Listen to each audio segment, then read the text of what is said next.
Welcome to the Pixelberry Choices podcast. Today we're going to be talking about chapter 14 of Veil of Secrets and the chapter named as Face of Evil. So, as of last chapter, we were in Sterling Mansion with Flynn and we're doing some snooping around because Nicolay told us Margaret kept something under her pillow or under the bed. Look under the bed.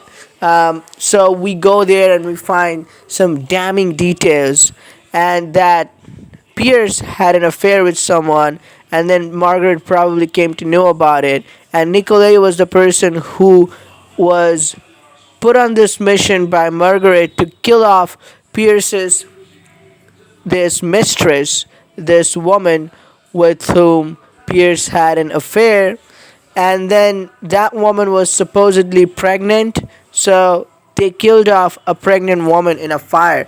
That was made to look like an accident, but make no mistake, that was no accident. That was foul play. Also, we have learned details and further evidence confirming that in 80s the Pierce and Margaret, the whole Sterling family, that did foul things. Like their business was not going well. They made some bad investments, and then they talked with some Russian mafias and others from New York, and they sort of lend their ships and everything to those drug smugglers, so drugs can be smuggled from here to in Russia. So they were then this export transport business became a business of exporting or transporting drugs. So that was a massive reason why they kept the police like Walls in their pocket, because Walls also got the money of this drug import export from their business in return of keeping his mouth closed and protecting the family. And that's how we know even their sons died, they kept quiet and they didn't want a full a look into this matter or a research or investigation in their son's death. They just assumed and blamed whoever they thought was the criminal, in this case Kate. And then we saw Margaret was standing on the door with a gun and she's ready to shoot us. And then Margaret further confirms how she killed off Pierce's lover, and how Pierce couldn't keep it in his pants and all the stuff that Pierce did. But still, Pierce and Margaret, they were a team.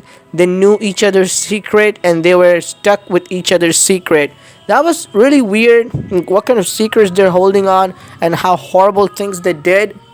And then Margaret wanted to kill us. And then when Margaret tried to shoot us, we before that also get a lot of details out of her that Nicolay loved Margaret, and also Margaret said Margaret had an affair with Nicolay, but it was not physical. Margaret even went on to say Nicolay had more passion in his one finger than Pierce had in his whole body. That was interesting. She knows it, even though they didn't have anything physical. And then also, we made her confess that how she put Nicolay to work to kill a pregnant woman, innocent pregnant woman. And then also, we learned about the drug. We made her confess about the drug transporting that their family did, and probably they're still doing.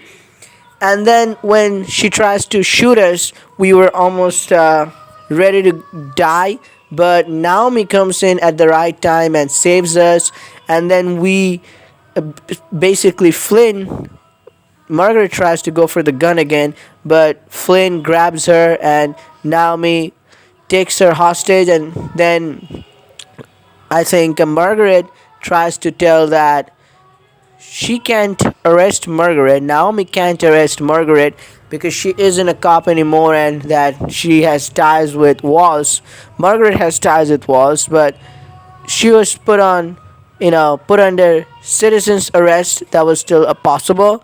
And then Naomi, we sort of discuss with Naomi what can be done, whether to call Duffy or Walls, because Walls wouldn't help. So we go to the state investigator, and next thing we know, the case was solved, and Kate was not a person who did all this. So Kate will be released from the prison. Kate won't be serving any more time in prison for something that she didn't even commit, or she was a victim of it rather. And then we come back to B&B and we talk with the owner there and we say our goodbyes. Also, she says a really interesting thing that when the skeleton comes out of the closet, it does, spread bones everywhere, which what happened really. Now the scenario was Chief Walls and Chief Walls and Margaret, they were behind the bars. And then we get one final intimate moment with our love interest of our choice. You can have a scene with Grant, Flynn, or Naomi, whichever one you choose. I chose to have a scene with Naomi. So our main character goes to the ranch that Naomi owns, and she played a song, old school song, and we just have a nice little moment there, a little bit of intimacy. We also get to have some heart to heart with Naomi, and it was a really interesting scene there. And we also say our goodbyes. We're not sure. We talk about our past, what we loved about our family, our parents, and Naomi, what she didn't like about her parents, and what's ahead for us in the future. And then we say our goodbyes. We go to the police station to see Kate there with the new state investigator. And then Duffy was there. He was still doing the coffee in a business. Like he was still just making, this time instead of Walls, the state investigator a coffee, and he was still failing into it. But the state investigator went to help Duffy. And then we see Margaret and Walls behind the bars. And Walls has changed a lot. I mean, Walls was first talking about fire, arresting us and threatening us to go back to New York. But this time, Walls is telling us, or he was rather pleading to our main character to help him, that we are, journalists, so we need to tell his story, that he's innocent.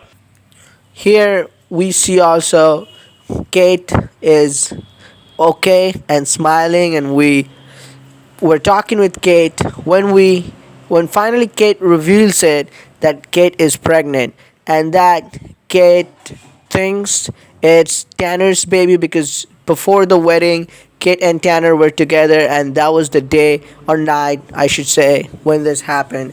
And Kate is still thinking about what to do about it.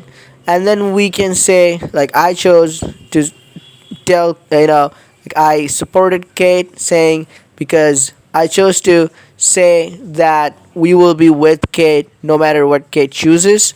And then it happens to get a call from Grant. Then we get a call from Grant, and when we try to tell Grant about Kate being pregnant, but Grant's voice was urgent because he made some discovery. And he tells us that he looked into the killing of Pierce's mistress, with whom Pierce was having the affair, and he found out Nicolay tried to kill her by burning her alive, but Nicolay could have saved her son, because that woman gave birth to a baby boy days before she died. So she didn't die pregnant, because the report of the incident, of the accident or the murder, it was that a woman died, but it was not stated that the woman was pregnant.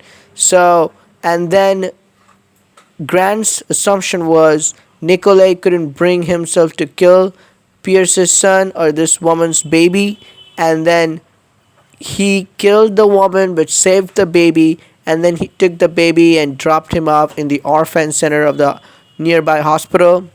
And the going that the baby had, he didn't have a easy life. He got harassed, bullied, abused multiple times, and he had a rough go. And then he was taken in by, a family, a foster family. That family had the surname, the last name, Duffy. And at that instant, the realization hit us. We lower the phone, we look around the room, a gunshot, the state investigator dead, and Duffy is the art scene for Duffy holding the gun, and that was really shocking with the music like It Lives music, I think it is. And it was really shocking. And when I first time played it, I didn't even believe it could have been Duffy for the exact same reasons. He seems so nice, that he can't even stand up for himself. Like he gets bullied every time. You will have a pity on him, but the way it happened, it was shocking. And then we see he sort of tells his story, how he was abused, bullied every time, and then he learned one night when he was helping Nicolay. When Nicolay was drunk, Nicolay told him how he killed his mother but saved Duffy. So that just made Duffy angrier, because Duffy was learning to live by sucking to the strong, the strongest, sucking to the richest, like how just to suck up to the bullies, suck up to the abusers, and just fly under the radar. That's what he did in this police station. He just sucked up to, never stood up for himself. He never stuck up for himself against Chief Walls. But that was sort of made him realize that he was a living, his life was cheated off, because he was living a life that was hell, and he was not responsible for it. Someone else was responsible for it. Sterlings were responsible for it. So he made it his life goal to destroy their luxury, because he was living a hell of a life, and on the other hand, the people who were responsible for it were living a luxurious life. That's when he started killing off, and he even hated it that he was sorry for Kate. He had to kidnap her, but he didn't want Kate to be corrupted. And then he kills off Chief Walls. He kills off Margaret by saying evil stepmothers always die. And then he comes to her Kate. Now he let Kate go because he didn't want to kill anyone outside of the Sterling name or Sterling blood. But now, as Kate was pregnant with Tanner's son, and before Margaret was killed, Margaret had something in her eyes, because this time her grandchild is in Kate's womb. She probably is remorsing a lot of stuff, and she has the worry, like her grandchild needs to be needs the protecting, needs to be protected. But in any case, Duffy now takes Kate hostage, and then they just inside the prison cell, there are two dead bodies, and outside there's a dead body of the state investigator. He locks us inside the cell with two dead bodies of Margaret and Chief Walls, and he tells us to throw our phone outside, and he just breaks the screen of the phone to the point that it can't be repaired again, past the point of repair, and Kate is being taken away again, is being abducted again, and we tell Kate that we have saved Kate once and we will save Kate again, and just to keep her faith in our main character.